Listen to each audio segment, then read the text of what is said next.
शानदार 101 रुपया के आशीर्वाद बहुत बहुत पहले की प्रणाम हो, आशीर्वाद की प्रतीक्षा बा। अभी यादव छोटू ये बाबू की तरफ से 101 रुपया का पुरस्कार बहुत बहुत पहले की प्रणाम। धर्म के गार्जियन सुभाष यादव ये गार्जियन की तरफ से शानदार 101 रुपया के आशीर्वाद बहुत बहुत पहले की प्रणाम हो, आशीर्वाद के प्रतीक्षा बा। यही गीतिया के बदल के जौनपुर में माता बहन गावत थी कैसे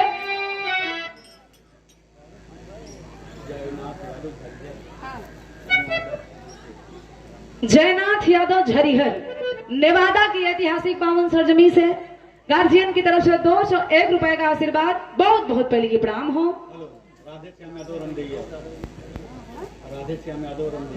राधे श्याम यादव गार्जियन रमदैया की ऐतिहासिक धरती से शानदार 101 रुपया के आशीर्वाद बहुत बहुत पहले की प्रणाम। बस एक लाइन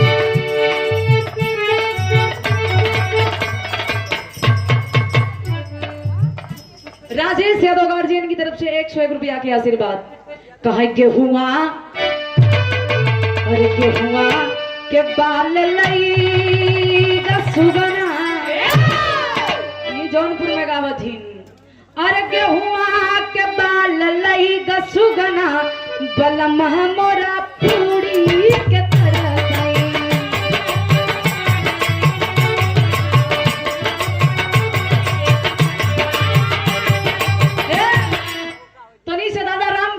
गीत के गावेलन गावत रहन कि आवा चली गंगा नहाई हो। अरे आवा चली गंगा नहाई हो घोड़ैया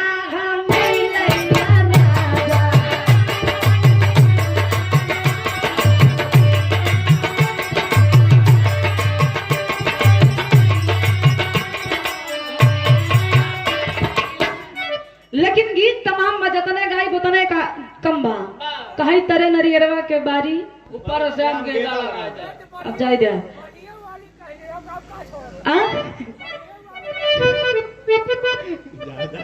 गाई दे जाए एक लाइन मने पे चलेंगे अब ये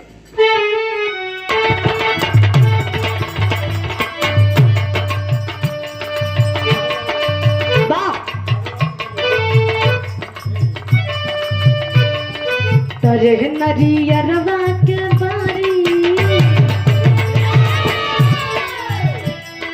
तरे नरियरवा के बारी ऊपर श्याम गेदा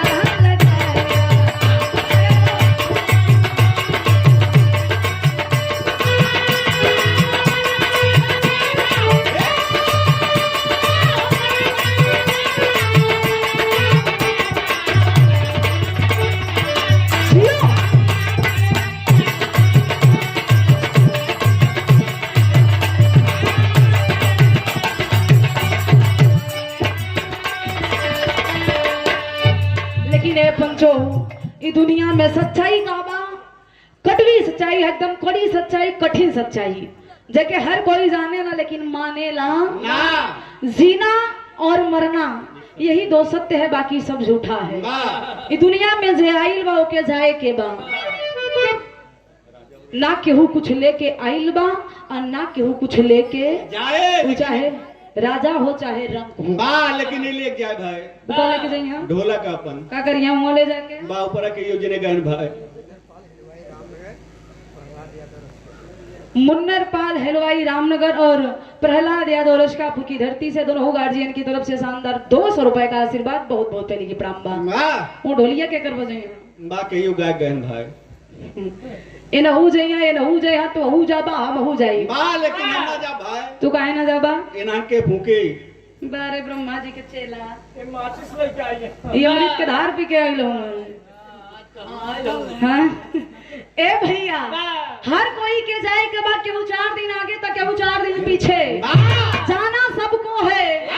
केहू के जाए के बाद लोग खुशी होला और केहू के जाए के बाद लोग दुखी होला। जैसे दादी जी इस दुनिया को छोड़कर चली गई हैं, अपनी हरी भरी बगिया को सजा कर इस दुनिया से चली गई। सब कोई के खुशी बा काहे खातिर सपना पूरा करके गई, अपन उम्र पूरा करके गई। यही से जाना सबको है।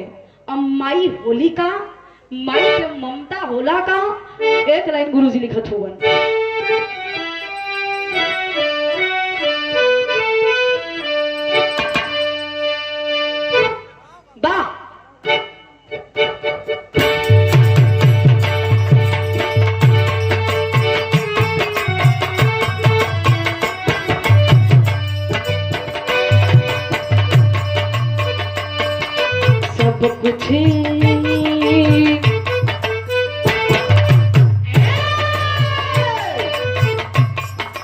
सब कुछ जहां में मिल जाई,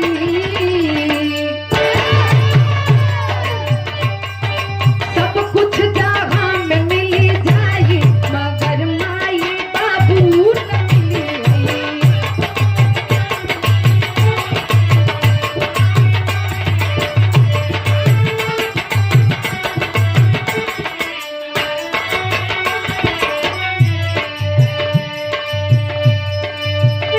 निवेदन बा आज के पीढ़ी से, आज के समाज से कि दुनिया में आप हर रिश्ते को बना सकते हैं, लेकिन माई बाबू के रिश्ता, माई बाबू का प्यार हर कोई के नसीब में ना होला।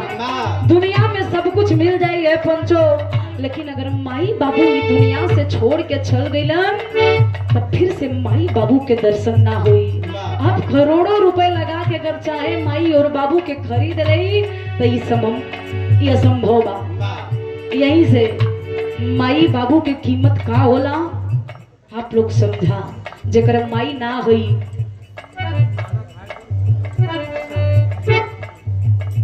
जेकरे पास माई बाबू ना हुवन, जब उन लड़का के जन्म होखा के बाद माई बाबू दुनिया से गुजर जालन, उ लड़का से जाके पूछा कि माई बाबू के कीमत होला का।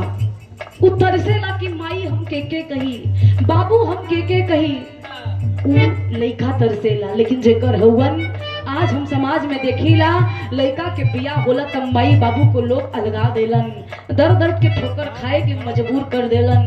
लेकिन ना, मैं कहती हूँ आप किसी मंदिर मत जाइए, किसी मस्जिद मत जाइए, किसी देवालय मत जाइए, किसी शिवालय मत जाइए। घर ही मंदिर बा, घर ही मस्जिद बा, घर ही देवालय बा, घर ही शिवालय बा। जे माई बाबू के सेवा कर लेला के कहीं जाए के जरूरत ना हो। आप जाइए, मंदिर भी जाइए, मस्जिद भी जाइए, आपका धर्म है, आप निभाइए, लेकिन अपने माँ बाप को आप खुश रखिए। जिस परिवार में माँ बाप दुखी हैं वो परिवार अमीर कभी नहीं हो सकता। जिस परिवार में माँ बाप खुशी हैं, अगर भले ही आपके पास झोपड़ी है तो मैं गारंटी के साथ कह सकती हूँ कि एक ना एक दिन आपके पास महल भी हो जाएगा। कैसे हुई? माई बाबू की सेवा कैला के बाद। अंतरा के लाइन में कहना है गुरुजी कैसे?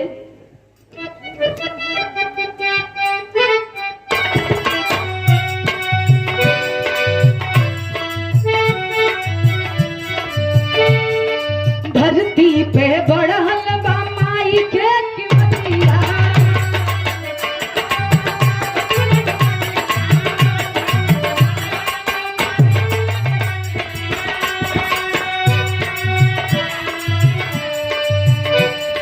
लइका के पहल माई कई के जुगतिया।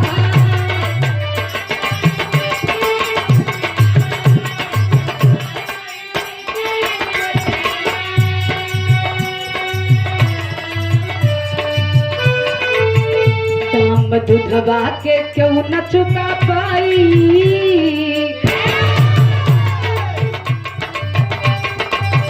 दाम दूधवा के क्यों न चुका पाई, अगर पंचो माई न मिली।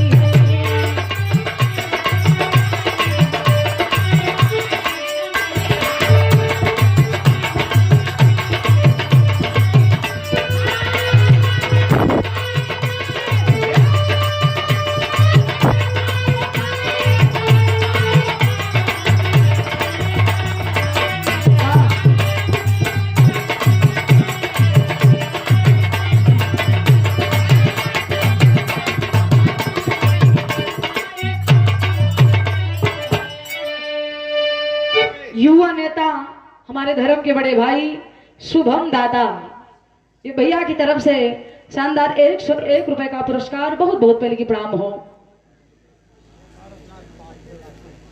धर्म के गार्जियन बिलासा की धरती से श्री पारसनाथ पाल बाबूजी की तरफ से यह शानदार 101 रुपया के आशीर्वाद, बहुत बहुत पहले की प्रणाम, आशीर्वाद की प्रतीक्षा है।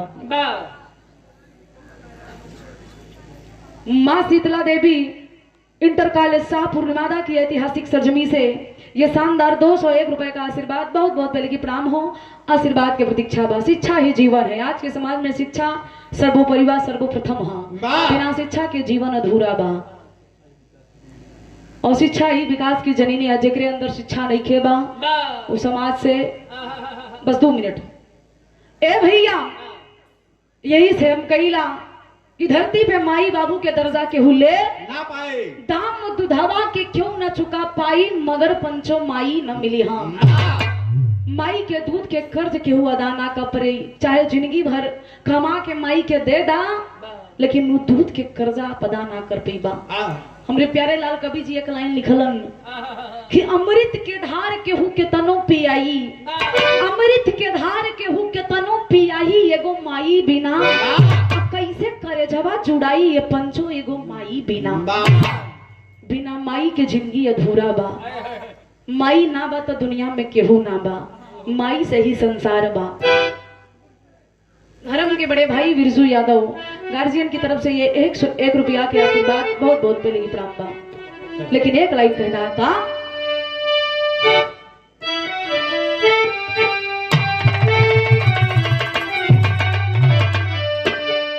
कि प्यारा दुलार नहीं भूलिहाई माई के,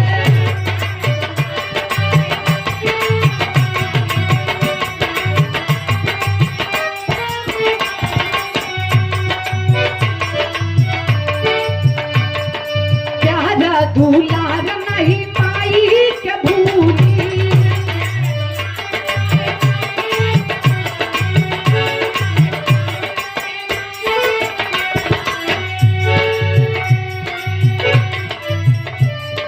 गंगा से पावन चरनिया के भूली,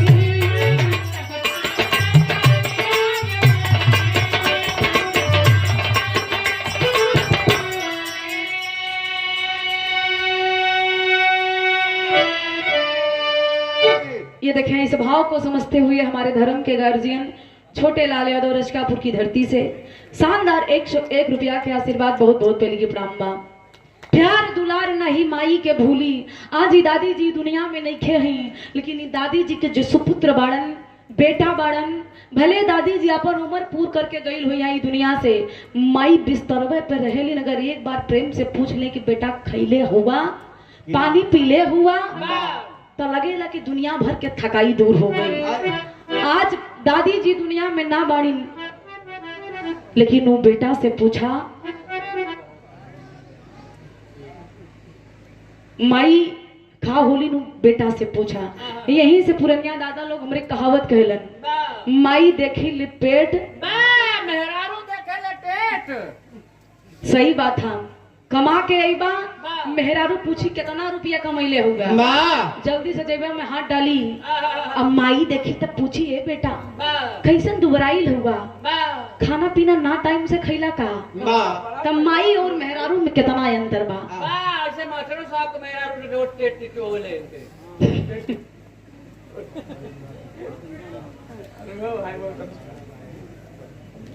हमारे धर्म के गुरु श्री शोभनाथ यादव अध्यापक इस भाव को समझते हुए, माँ की ममता को समझते हुए, ये शानदार 501 रुपए का आशीर्वाद गुरु जी के बहुत बहुत पहले के प्रणाम हो, आशीर्वाद के प्रतीक्षा बा।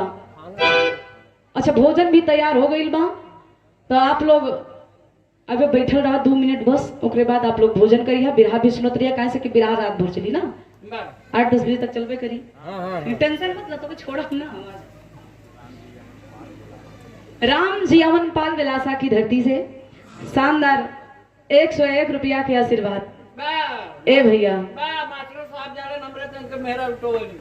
काटो बोली, हाँ सही बात है, मेहरारू यह करे, लेकिन आज के दौर में दुनिया में मेहरारू माई के छोड़ के मेहरारू के साथ है। हमारे पार्टियों में कुछ लोग हुए जब से बियाह भइल खबो घरे नहीं गईलन, मेहरारू के साथे हुई ससुरारी में विदाई हो गई भैया। यही सुरेश भैया टाइम बा, जे लोग ससुरारी में हुवन वो बहुत जल्दी अपने घरे पहुंच जाना है, तो उनका उद्धार होई वाला नहीं हुई। अरविंद यादव शाहपुर की धरती से भैया की तरफ से 101 रुपया के आशीर्वाद। ए भैया यही से हम कहिला कि माई के कीमत अब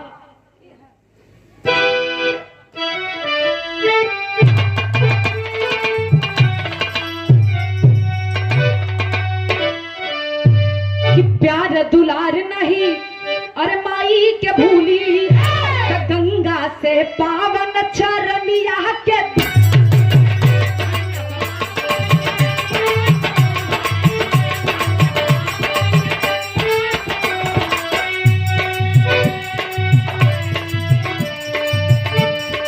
धनवाला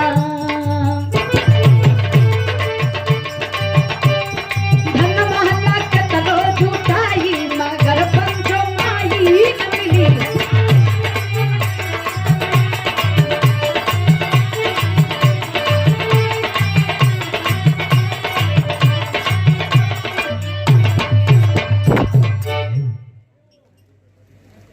धर्म के गार्जियन रामचंद्र यादव व्यापारी ग्राम रामचंद्र यादव व्यापारी ना ग्राम ढेमा की ऐतिहासिक पावन धरती से ढेमा भी बिरहा के गढ़े है। हमार बिरहा भइल अभी लगन में बड़ा सुंदर आशीर्वाद धरती पे मिलल सुनवैया हुवन। ए भैया 101 रुपया के आशीर्वाद बहुत बहुत पहले की प्रणाम हो आशीर्वाद की प्रतीक्षा बा। धनवा केतनो जुटाई मगर पंचो माई बाबू न मिली हम।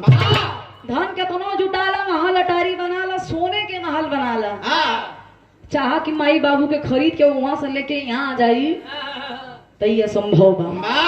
माई बाबू होवन तो कद्र करा। आज दादी जी इस दुनिया में नहीं है हमारे गार्जियन जी जेकम दादी जी के सुपुत्र हुवन।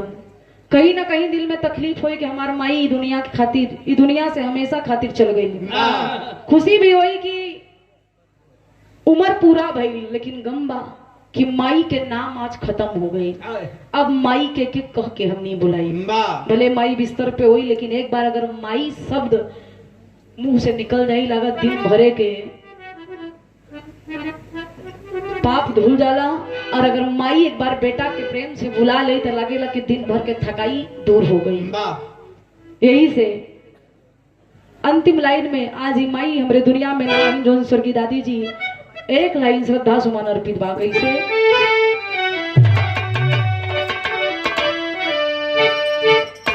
श्रद्धा सुमन अर्पित माई चरण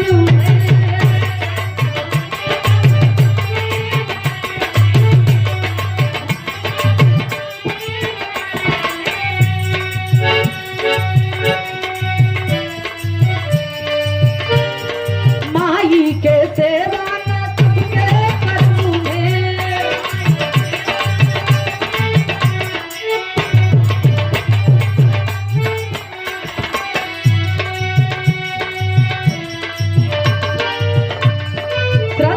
सुमन अर्पित माई चरण में माई के सेवा ना सबके करम में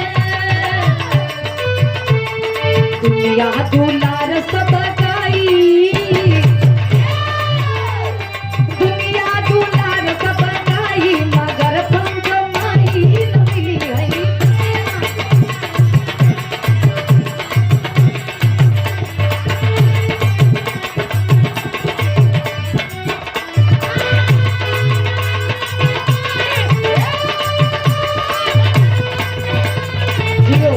बहुत अच्छे क्या बात है।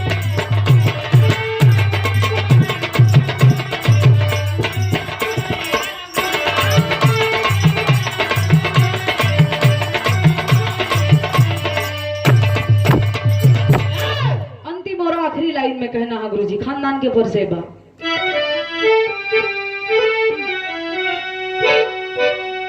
गुरु गणेश राम लाल सेव सब कैले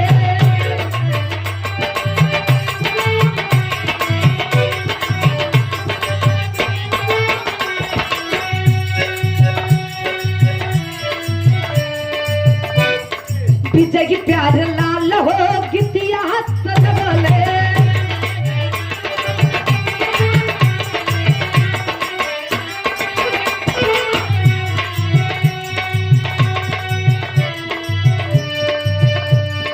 गुरु गणेश राम लाल देव सब कैले विजय प्यार लाल भी हो गितिया सजवले